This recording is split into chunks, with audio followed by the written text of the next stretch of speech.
Well, welcome everyone to this month's Rare Birds Mentor Deep Dive, Navigating the Business Grants Landscape. My name's Tegan and I am the Partnerships and Community Manager at Inspiring Rare Birds. Today I'm joined by Adrian Langdon, Director for Program Delivery at Investment New South Wales, who'll be sharing his insights on what you need to know when applying for business grants.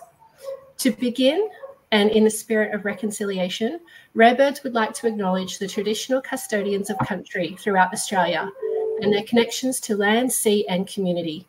We pay our respects to their elders past and present and extend that respect to all Aboriginal and Torres Strait Islander peoples. For those who are new to the Inspiring Rare Birds community, our mission is to support and promote diversity and inclusivity where opportunities in entrepreneurship and leadership exist equally for everyone. We're best known for our mentoring programs, but we also offer a range of educational masterclasses. We host online and in-person events, providing people with the opportunity to build their networks and grow with the Rare Birds community. If you'd like to learn more, please indicate your interest in the survey at the end of today's sessions, or you can reach out to me or anyone on the Rare Birds team. We're always happy to have a chat. If you do like to have a chat and would like to interact with us today, there is a chat function over on the right-hand side of your page. Feel free to introduce yourself, pop some comments in there, connect with others. You'll also see a Q&A tab there as well. So we will be having a question and answer session at the end today. So feel free to pop your questions in there throughout the presentation and we will answer them at the end. I'd like to introduce Adrian, who has 30 years of experience in working across government in grants, administration and compliance, with the last 10 to 15 years at senior management level. He now brings that experience to grants programs at Investment New South Wales. Welcome, Adrian. Hi, thank you, Tegan. Today, I'll mainly look to give you an understanding of grant programs in New South Wales, the legislative framework that sort of sits around us designing and implementing grant frameworks, and sort of take you through one of our programs in relation as an example of how that looks. As I said, so from Investment New South Wales point of view, just giving you an outline of the regulatory framework for grant programs. I think people have seen in the past, grant programs can usually hit the front pages of newspapers, and that sort of can generally give a bad description of maybe what we've been doing and what our aims are. So New South Wales government back in 2022 released a framework in relation to developing grant programs. This framework sets out very clear requirements on government agencies and individuals in terms of how we go about designing and implementing grant programs. So this framework pretty much requires everyone from a minister down in relation to compliance. So the previous government came out in 2022 and implemented this. When the Labor government came in last year, they put this into legislation to enforce it even more. So this compliance framework around grant programs is something that sits across New South Wales. It also mimics very much what's been put in at a federal level around the development of grant programs to ensure when we are delivering grant programs, they meet with key objectives and very key principles, which I'll go through. So as I said, there's a legislative framework around grant management now, which has been implemented from this year. So the grant management guide, which has been implemented in New South Wales, it must be followed by ministers, members of parliament, and also all government agencies. So this is a very clear structured framework in relation to ensuring grant programs are delivered to meet outcomes and really meet public expectations around how we manage public funds. When we're doing this, a minister must not approve a grant program when we don't comply with these guides. And all our grant programs need to be able to demonstrate that they're efficient, effective, economical, and ethical use of public money. And I think that's the main thing. When we're looking at our programs and our designing of our programs, we need to assure that we're only approving grant programs which comply with what we actually submit and advertise. And there's key principles in relation to how all our grant programs are to be outlined. So what does this guide look like? It really outlines 7 key principles, and there's around about 30 must-dos that comply around this. But the key principles is that when we're developing grant programs, government agencies must ensure these programs have robust planning and design, and that really they must deliver on value for public money. And this is the key core aspect for what we have to design is what we are always dealing with is public money. So we need to ensure that we're very clear around how we're using this money in an effective way. When we do design these programs, there's a lot of collaboration and partnership. So we do need to ensure what we're designing actually meets with stakeholders' requirements. And a part of that we do when we look at designing these, we do engage with recipients or stakeholder groups to ensure that the programs are targeted appropriately. They need to be proportionate. And what that means is when we're actually looking at designing grant programs, it's not one size fits all. So it depends on the size and the value of the grant programs. But they need to be outcomes orientated, and we need to have good governance and accountability and probity and transparency around our programs. To look at what that means in effective planning and design, we need to ensure when we're designing these, they're fair, they're effective and transparent. So when we go through designing of our programs, there's always a clear problem statement and clear objectives in terms of what these programs are targeting. So it's very important as recipients, when you're reviewing guidelines, is to be very much focused on what this program is designed to do. They're generally not designed to achieve everything.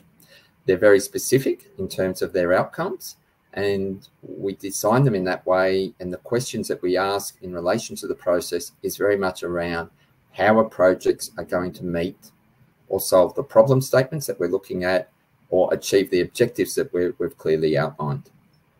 Part of that designing is of course, are we engaging and partnering with the right people, whether inside government or recipients, understanding how these programs are going to work and what impacts and risks they're going to have for recipients is very important to try to make these programs as efficient as possible. Now that doesn't matter whether it's at the start of a program or between rounds. We will generally look at how is the program being efficient at both ends. And as we said, proportionate.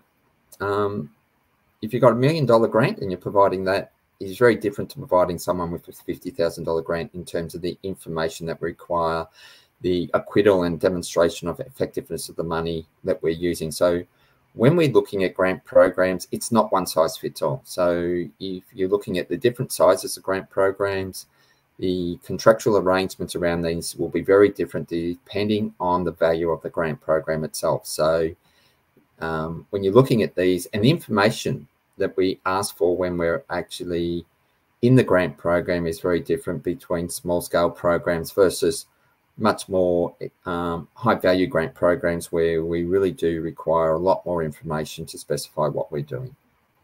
But as I said, all grant programs are very much targeted on the outcomes. You'll see very clearly outlined in the grant guidelines is what is the objective of the grant program trying to achieve, because this is very important when people are actually applying for grants, is how is your project aligned with the objectives of this program? And that's the key issue that we need to be targeting, and especially when people are applying for grants. Are you really focused on what we're trying to achieve there? And look, the value for money, look, at all cases in government, we're very much focused. This isn't our money. This is taxpayers' money. How is this money being used to benefit community in general? And the grant programs need to address that very much in the grant design stage in terms of demonstrating that there are a value in relation to what we're trying to achieve here. But critically going forward is having good governance and accountability around grant programs. And we will talk about this in terms of the roles and responsibilities of people in grant programs, how we separate that to ensure that we are making decisions very clearly based on the transparency of what information that we've been provided. Management of conflicts of interest from a government point of view is critical here, especially from the probity point of view, is that the people who are assessing the grants do not have a either actual or even perceived conflict of interest with recipients. So in many cases, and in our organisation, the people who are assessed grant programs do not engage with recipients. So this is to ensure that there is no perception that they're being influenced to actually provide favoritism to one person over another. And this comes down to that transparency of process. So when we issue grant programs and when we assess them, there are very clear guidelines in relation to the criteria that we're assessing on, and we put in processes to ensure that is done in a very transparent way. And what you actually see in the guidelines, when we create guidelines, we're very clear in terms of what those assessment criteria are, and we keep to those assessment criteria as we go through the assessment process. If they are to change, we will update the guidelines and resubmit guidelines. So how we go about our process is very transparent. We actually implement the assessment process as it's outlined in the guidelines at all the times to ensure that we're working that way. We do review guidelines between rounds to ensure that we update them on lessons learned, but it's very transparent in what we do.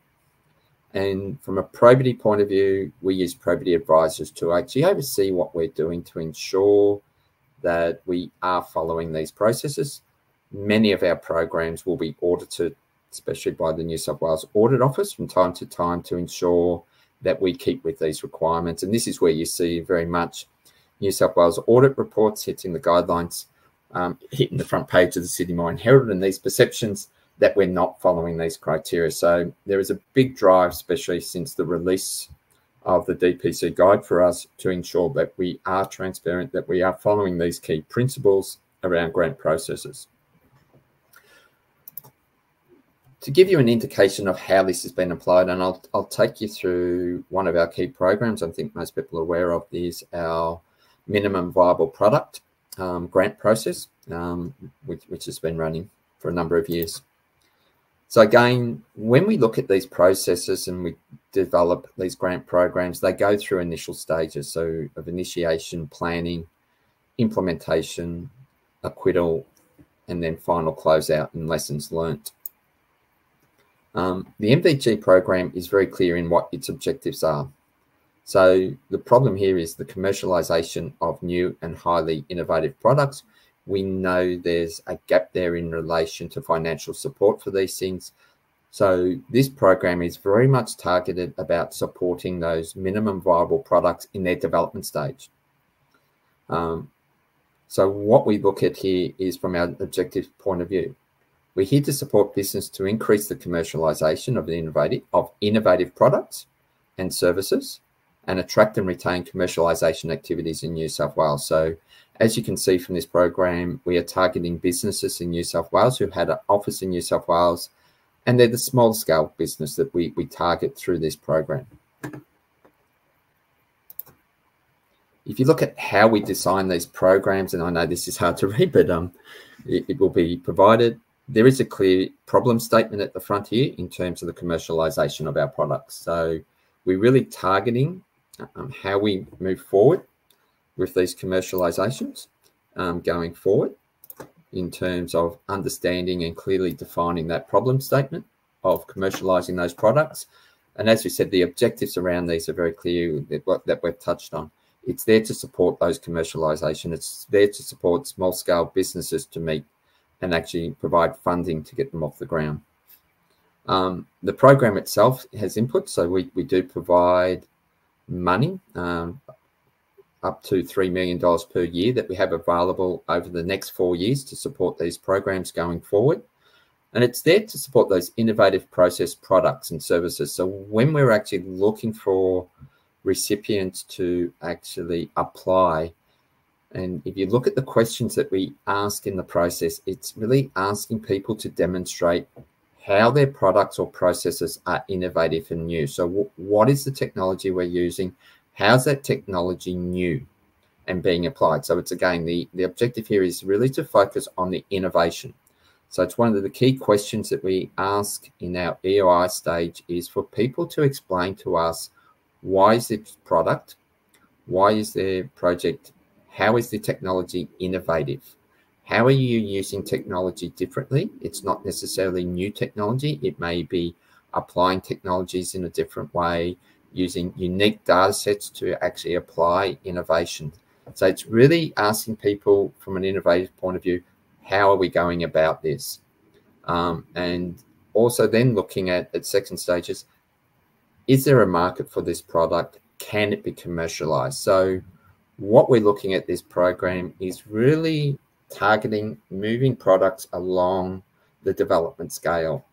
The money here is not to commercialize products. We're not supporting marketing or those type of things. This product is around getting products ready for that commercialization, ensuring that they've done the research, the development, and moving that forward.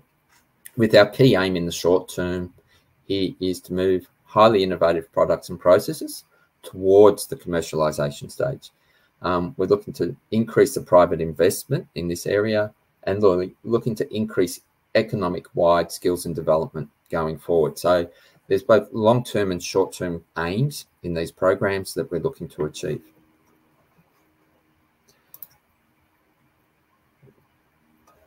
The way we've targeted the program with MVP, as we said, it's very much around a two-stage project. And this is, again, our engagement on this program over the time. We've seen a lot of people sort of spend a lot of time applying for grant programs.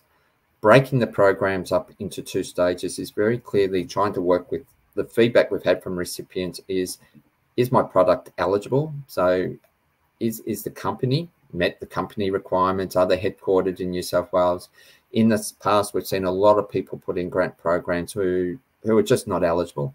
So we've tried to make sure our programs are designed in a way to ensure those who are going to fail early, I suppose is the old saying, to ensure that we actually, the people who are putting in the effort of these detailed applications, and we do recognise that a lot of time and effort can go into them, that people who aren't going to be successful, we're trying to identify that early with them so that there's more efficiency from their point. They're not wasting their time, and we can target the funding much better. So the reason why we've designed these programs, especially around these two stages, is to align with those principles of engagement, being transparent, but being very efficient, both from our time, but also from the recipient's time point of view.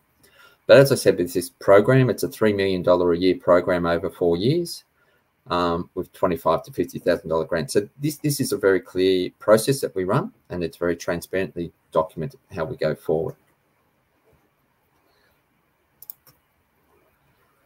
As we said around this program, if you look at the key objectives of what we're trying to achieve here, and we're very much focusing on innovation. So if you read the guidelines, we've clearly outlined that people need to demonstrate to us how the product is new or improved product and how it's moving along the development scale from that. So this is before it gets to commercialization. We're looking for technological characteristics where it's significantly different from other products in the market. So we're not looking to support people who are taking a current technology and just moving it into a new environment. It's really, this program is very much, as we outlined early on, targeting innovation. So we're really looking for people who are innovating, who are developing new products and services, who are using new forms of technology to drive that. And when people are applying for applications, these are the things that they've really got to target and look at the questions to be able to answer. How is my product, how is my service new or innovative? We also looked at, okay, is it commercial? What is the size and potential of my market? Can the value created by the product, where is the competitive edge? So many ways we look at here is asking where is this product different? One of the key questions we ask in the program is, how is your product different to other products in the market? Where is your competitors at? Why is this new? So this is, again, we're asking people to actually demonstrate to us clearly through these guidelines, what is new about mine, and really asking them to actually demonstrate that this is where the market is. This is where the other products in the market are. This is why I'm new. This is why I'm different. And from a commercialization point of view, what is the market that you're trying to target? What's the value of that market? Are you clear? And this is one of the clear things when we're developing grants and these programs. Are you guys clear on what market you're targeting, the size of that market, the value of that market, to demonstrate that there's value add, that by us investing in this, the product or process has an opportunity to be commercialized, and that there's a very clear market and size of the market available. And the other aspect that we're very much looking at is from the recipient's point of view, is it deliverable? Do you have the right resources to support you both technically to move forward in your project teams? So when we're looking to fund these programs and projects, we're very clear here of saying, well, are you really set up to move along these scales? Have you done your research? Have you actually engaged the right people in your project teams? One of the clear questions we asked here in many cases is for you guys to outline your project team. Now that might be individuals, it could be consultants that you're using to support that process. But this is one of the critical criteria when we're investing or when we're granting programs. We want to make sure that they're going to be successful and that they can deliver. So this is, again, ensuring that we have the value for money. Again, we're managing taxpayers' money here. So when we're providing a grant to these programs, we want to make sure that grant's going to be used effectively and that the project that we're supporting can be delivered and we've got the right resources to deliver it. So these are very much the assessment process that we really look at when people are applying for grant programs. Can you clearly answer these questions? Can you give us the information to really demonstrate and support how you're going to address these requirements?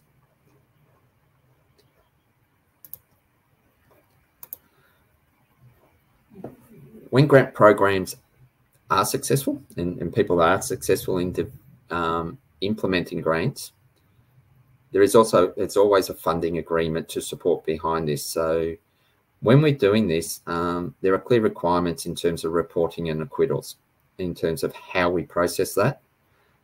We need to be able to demonstrate going forward that the money that we've invested has been used appropriately. So these funding agreements will clearly outline for people what your requirements are when you receive a grant program. So what you need to do in relation to reporting, what you need to do to demonstrate that you've actually got the money, but also ensuring that other aspects of communication around these grant programs can be implemented. So when you do enter into these funding agreements are usually published prior to entering or applying for a grant program. And we always recommend that people actually review these before you apply to ensure that you know what you're accepting when you take on these grant programs. We also ensure when we've got these funding agreements is that we need evidence. We need evidence in many cases of bank statements and things like that so that we ensure that the money goes to the right person. We all understand cybersecurity issues these days. So when we're setting up grant applications and payments, there is a very clear process and information that we need to do to ensure that money goes to the right person. I think we can all recognize these days that that requirement of ensuring we end up there.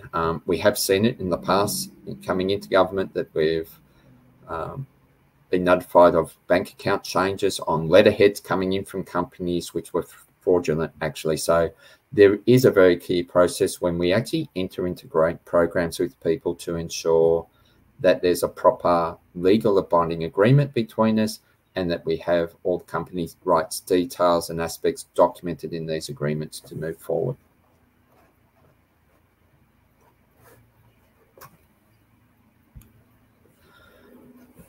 But as I said, when you actually do get grant programs, there is a very clear acquittal process that goes through it. So it's not just us handing over money to people. We need to be able to demonstrate, as I said, at stages through that program that the money is actually being used as it was intended to be used. So there's clear reporting requirements, as I said, specified in the funding agreements.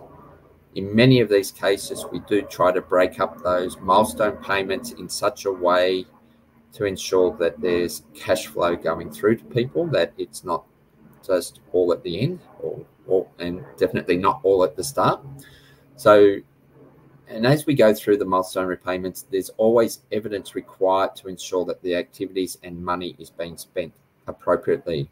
So in most cases, we will ask for copies of receipts in terms of that funding, how that money's been used. And we'll always ask for a copy of demonstration that when you've engaged people, that you've paid them. The last thing we want to be doing from a government perspective is providing money to companies who then don't provide their sellers. So it's very much a reputational risk management for us to ensure that we have the right evidence to support payments in relation to how we progress grant payments, and ensuring that we're protecting that use of government money, and that we can identify any fraudulent activities in relation to how grant funds are spent. Now, while it's not very common, we do find fraudulent activities and fraudulent applications, and they generally managed through ICAC processes and aspects like that. So when we do go through these, there's a lot of time actually spent acquitting these grant programs to ensure that the evidence has been provided associated with the right expenditure, and that we've been able to manage and support that going forward.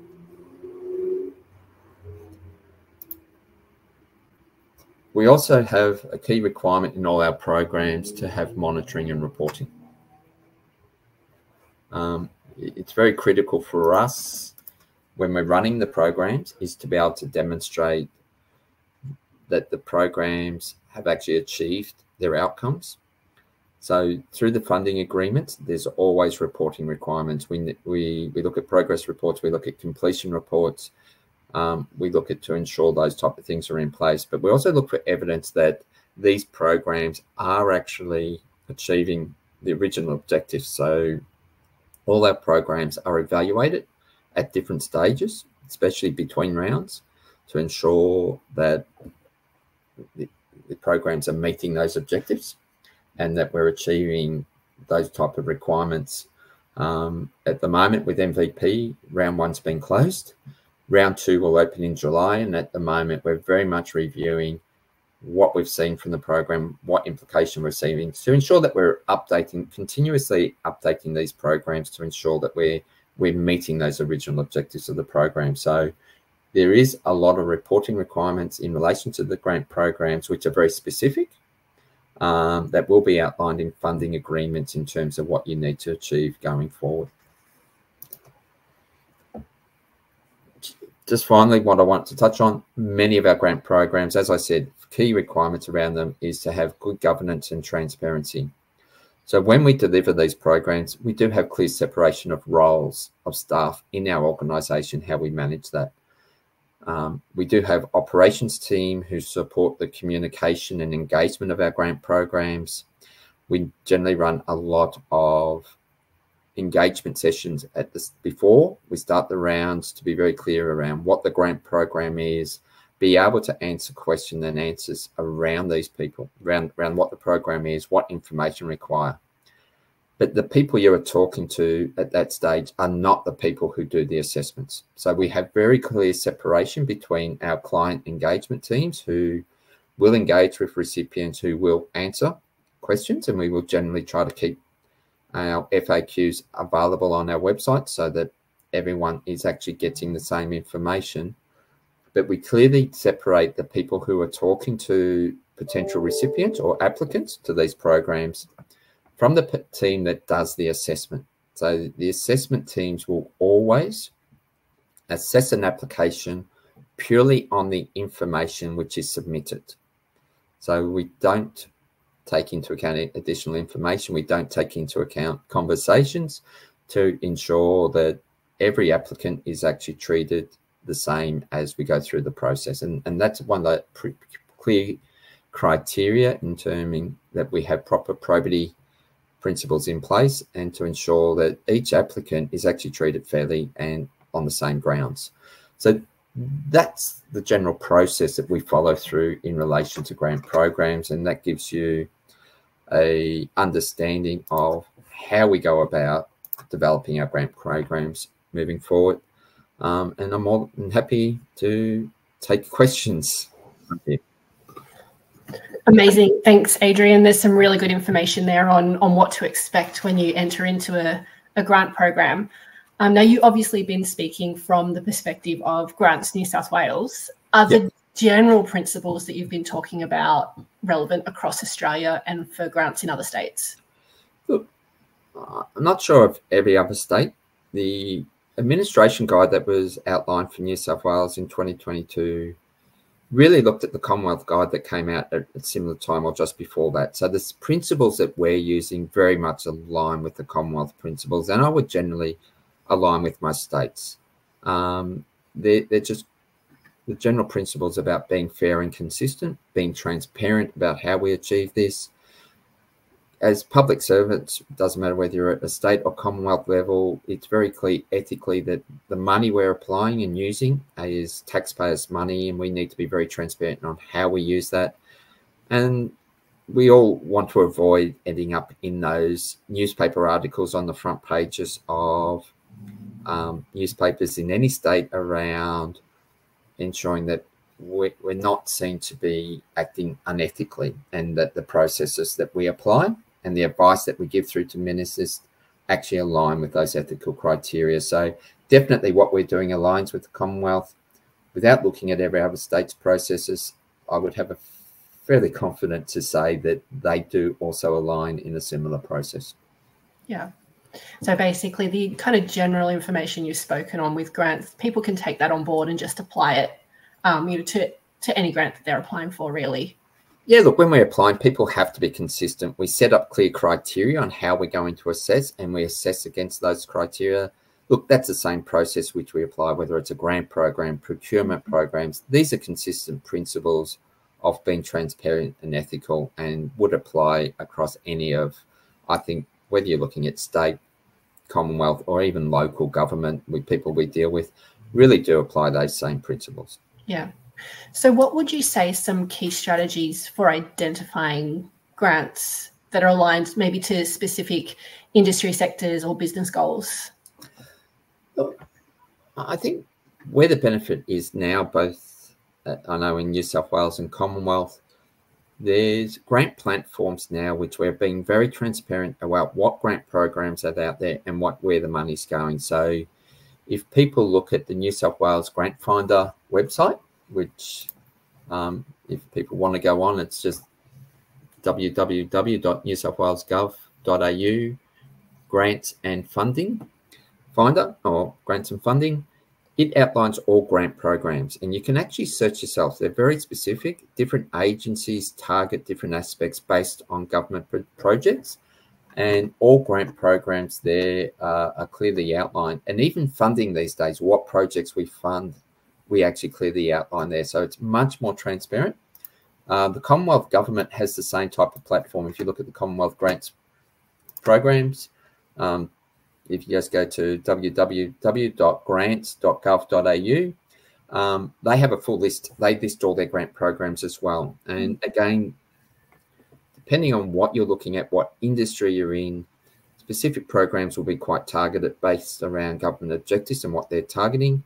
There's no clear answer that one program is the right program for you, depending on where you're at and what type of industry you are. It's really keeping an eye on these programs and what's coming out through these sites where these programs are actually identified in these grant programs. So I think during your presentation, you touched on, the importance of people answering the question that the grant is posing. So how important is it for people applying to grants to demonstrate the potential impact of their proposed objectives or initiatives? And what are effective ways? What do you think are some effective ways for them to do it? Well, probably what we see most is people don't answer the question. So when we put up our grants, most people will come through our grant application website. There are questions to answer, and probably the thing we see most is people don't answer the question that's asked. We usually put a hint around the questions of what does a good answer incorporate. So each program is different depending on what criteria we're assessing them against. And these questions are written in such a way that, look, we have assessment criteria that we're looking for. So it's, again, being clear around what's the purpose of the grant programs, what's the objectives of the program, but actually looking at those questions and answering the question that's asked. Many times we don't see a clear answer. So taking your time to understand, I suppose this goes back almost to our school days of doing exams, understanding the question that's been asked and actually answering that question very clearly to us, and demonstrating through those questions, going back to and having that key focus on what's the purpose of this program, what's the objectives of this program trying to achieve, and ensuring in these questions that I'm sort of keeping that in the back of the mind. Okay, as I said within an MVP, one of our objectives is to support innovation. What we see very clearly when we go through our EOI process, people don't tell us how our program is innovative. The people assessing programs are not necessarily technology based. We deal with a lot of areas. So we're really trying to get people to answer that question clearly around where is it innovative? Why is my technology innovative? And how do I demonstrate that? Or we ask another question, how is my product different to other products in the market? What we say to people is a hint. Tell us what's other products in the market.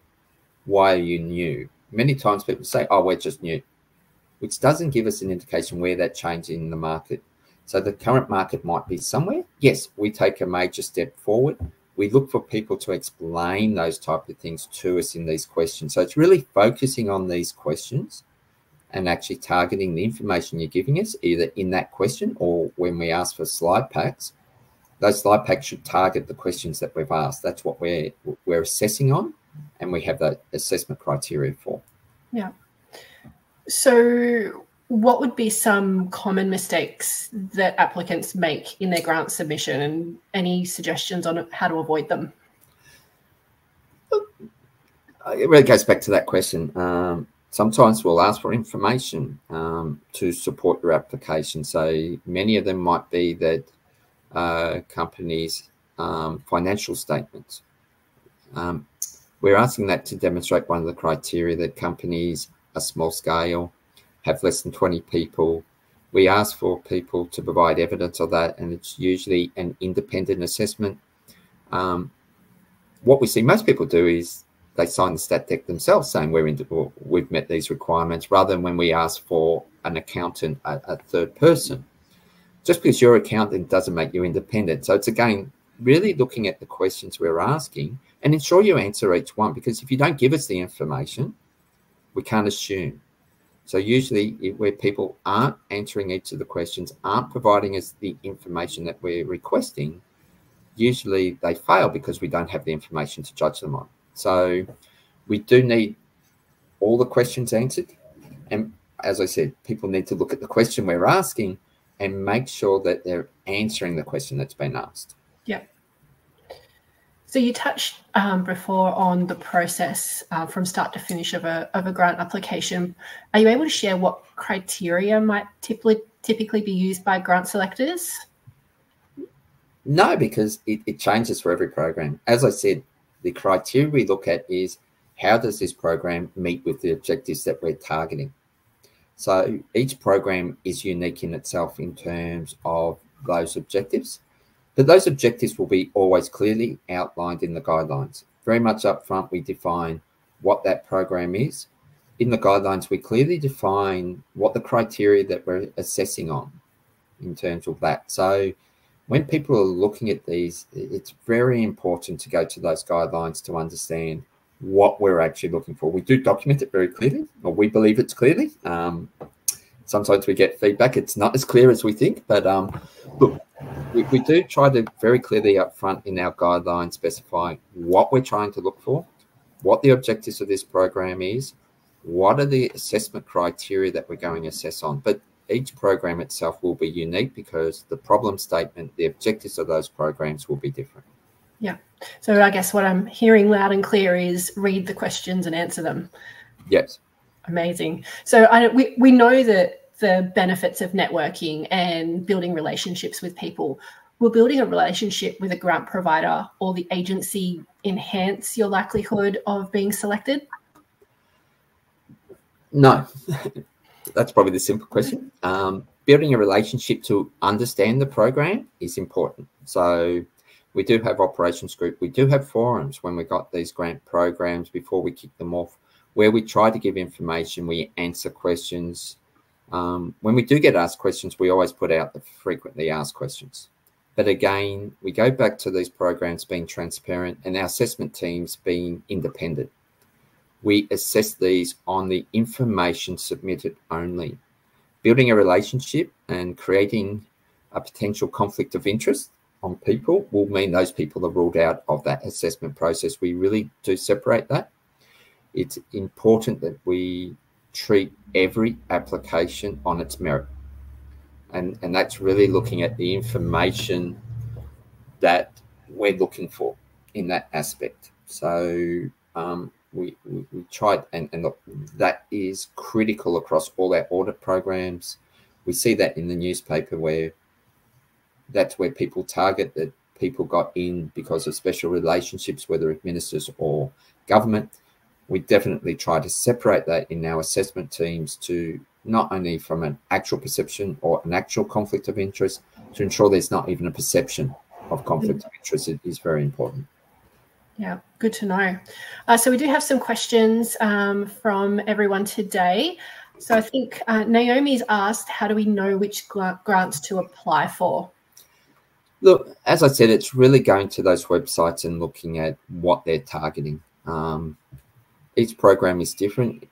Each program will target specific industries depending on which agency, what the problem statement is that they're targeting. There is no specific, the best way to do is actually look at those websites, whether, I mean, as I said, for New South Wales, it's the New South Wales Grant Finder or Grants website. Commonwealth has their own programs. They list them now. We're very transparent on that one single site, which actually all agencies must publish their grants on. So you don't have to go through each agency looking for what's there in New South Wales anymore. There's a single site. Those programs are transparent. They're up there. But most programs are specific. So you do need to look through individual ones to see what they're actually trying to support. Yep. And how your products actually fit with that one. There's no clear answer to do that yet. It's really just taking the time to read through what grants are available and whether they apply to you or not. Yes. Yeah. So I think we have had a couple of people actually ask if you can pop those links for the grants in the chat if you've still got them handy. If maybe after this I can give them to you, Tegan, and you can share them out. That might be an easy way. So absolutely, we'll share them from there. Yep. Yeah, perfect. All right. So let's see. We have had a couple of people also ask about your current MVP program or an upcoming one. What's the situation there? Okay, as we said, our programs run for years on rounds. This has been with MVP has been quite disjointed, especially with the change of government budget reviews. But the current program that we were running kicked off on the 4th of December. Because of earlier commitments of funds earlier in the year, we only had $1.8 million from the 4th of December to actually apply. The program was very popular this year. We've had over 500 applications between December and that. And what we've done is we've closed that program in April because basically the money's been exhausted. So we've actually identified enough projects at the moment to actually fund to move forward. With our grant programs, because they are reviewed each year in between rounds, we may update the guidelines between now and 1st of July when round 2 opens. But what we've actually said to people, and we've advised people, is to keep a copy of their applications. Any changes to be minor. But again, round 2 opens on that in early July. And when we go there, people will reapply. So next year, again, we have $3 million available. And as we indicate with these programs, because it's an eligibility-based program, we assess applicants based on the order that they come in. So when people submit their applications, they're time-stamped, both date and time. And when we go through the assessment process, to be fair, we follow the order in terms of assessment when we go through.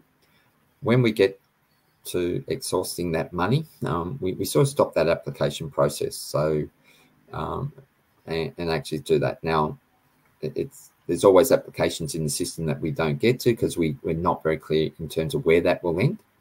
But as I said, this year, the program has been extremely successful. It is we do have money across the 4 years out to 26, 27 in terms of funding, but the money's $3 million per year. So each round has its specific timeframes, and they do get closed when the money is actually exhausted. We don't we try to minimize that. We do put out emails to notify people that we are getting close and those type of things. But it's, again, if people are interested in these programs, all I can suggest is get in early, because there is a lot more interest than money available in many cases. Yeah. So we've had a question from Kay. A lot of times grant eligibility is for local government or NFP organisations. In that case, how does a business get flexibility to access the grant? Is partnering with an NFP, local government, an option? Look, as I said, each program's different. MVP is very much around businesses and things like that. It's really about what that program is designing to do and who they're trying to work with. There are programs which are clearly designed to support local government. There's programs which are clearly designed to support businesses in terms of those aspects. In many ways, in our projects, we don't discourage joint applications, but there's always a lead application, because we're signing a contract. We need to sign that contract with a company that is held accountable under those clauses of the contracts. But each program is very different. Some programs will be designed to support solely non-profit organisations, because that's the market they're targeting. Other ones will target businesses. So it really depends on what that program is, what's the objective of that program. One of the things we clearly do in the designing programs, we identify who are the target recipients. So that's really part of the design of the program and what they're trying to achieve. Yeah. We've had a question here from Leanne. Adrian, does your department also look after government tenders?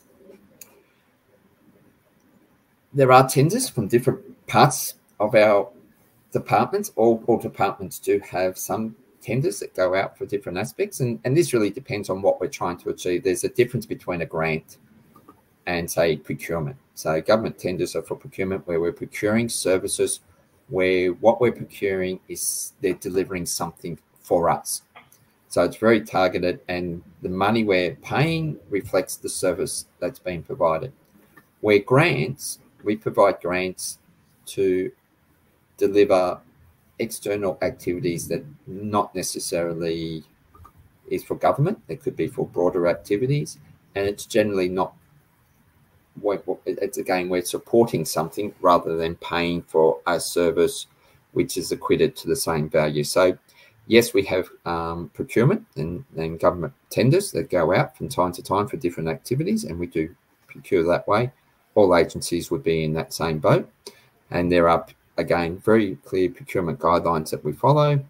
There's always the government tenders website where we have to publish tenders, and also the value, and we also have to publish tenders that we've actually accepted. So all those things are very transparent these days. Yeah. And Belinda's asked if you can recommend any grant writing services. No, we can't. We won't recommend any external service. As a government agency, we can't do it. We do try to keep away from doing that. Whether people use those private services, it's really up to them and their ability and time to submit the grants, target the grants. There are some services out there that can provide benefits. When we're looking at grant programs, we don't look at whether it's come from a service or an individual. It really comes down to, are you able to answer the questions? Have you got the time to submit and target the questions in the right way? Have you got the right background and that information to support it? Is there a service out there that I'd recommend over another? No, governments will never do that. Yeah. Simon's asked, what does TRL stand for? TRL from an MVP point of view is a technology readiness level. So that if you go on the website, it's a scale of 9. So it really comes down to from a TR1, which would be an idea level, right through to it's ready for commercialization at TR9. And there's stages in that. There's research, there's development stages, there's piloting, there's building, testing, piloting, right up to commissioning and building ideas. There's all these different levels that a project goes through. And I suppose if people look up there, it's really looking at what stage my product is. So when we look at MVP, we look at from a stage 3. So they've developed the concepts. It's really at a refined stage that there's a product that we're defining going forward. TR1 and 2 is really the idea stage. We're really looking at that. TR9 is once you get to that, you're ready to go commercialization. So when we look at MVP, we're looking for products to get from that development stage through all their research, taking into that and moving through those steps. It's not a simple process. We know that. There's a lot of time and effort and money that goes into it, and that's where these funding goes. And we're, especially in MVP, we're looking at people to demonstrate how they're moving along that scale. So in MVP, we're saying we want you to move from scale 3 to 4 or 5. We want you to demonstrate how you're moving through that. You're not necessarily moving from 3 to 9 in these projects. You're taking a step forward. And in later years, it doesn't stop people coming back and saying, well, my first grant took me from 3 to 5. I'm looking at a grant now to take me from 6 to 9 or something like that. So there is different stages we recognize in the development of products. Yeah. And Jeremy would like to know if you can access multiple grants at the same time. Generally, one of the criteria that we look for is that we're not, that there isn't multiple grants being funded, that you're not getting multiple government money to do the same thing. Generally, that is one of the criteria. Some cases we do support maybe at different stages of where you've got grant money. So as we said in the development, you may have had Commonwealth funding to move you from 3 to 5. So it's very specific to ensure that we're targeting the government money in the right way. Some programs may not look at that. So again, it really comes down to the criteria, and usually in the guidelines, we clearly identify that as a critical criteria that we will not fund a program if it's been supported through another program, but some programs may be willing to. So you do need to look at the individual criteria. Okay.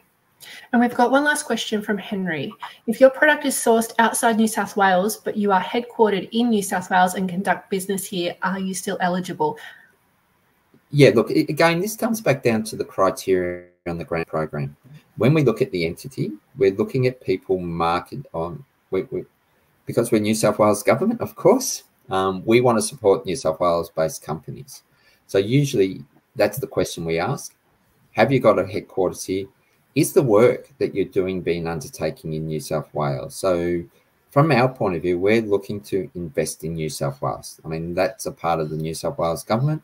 So yes, we want to support New South Wales government products and businesses. We want to we're hoping to create, many of our programs is around creating jobs in New South Wales.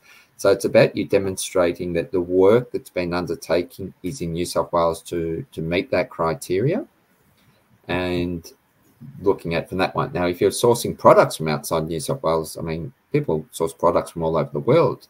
It's around where's the company situation, where are the jobs, and where's that research being undertaken. Yeah, great. All right, well, that brings us to the end of today's session. Now, Adrian has provided his slides if anyone is interested in downloading them. If you just go to the right-hand side of the screen, you'll see a little handouts tab. You can download them from there. Also, there will be a survey that's going to pop up on your screen very shortly. So if you can also fill that out, we would love to know, what you enjoyed from today's session, and also, what else you'd like to hear in future sessions. We are also welcoming new mentors to the Rarebirds community. So if you would like an opportunity to share your experiences with a mentee, please indicate this in the survey and a Rarebirds team member will reach out.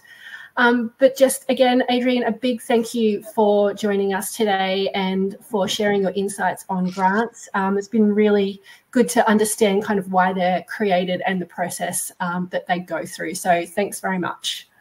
Thank you. All right. Thanks, everyone. See you next time.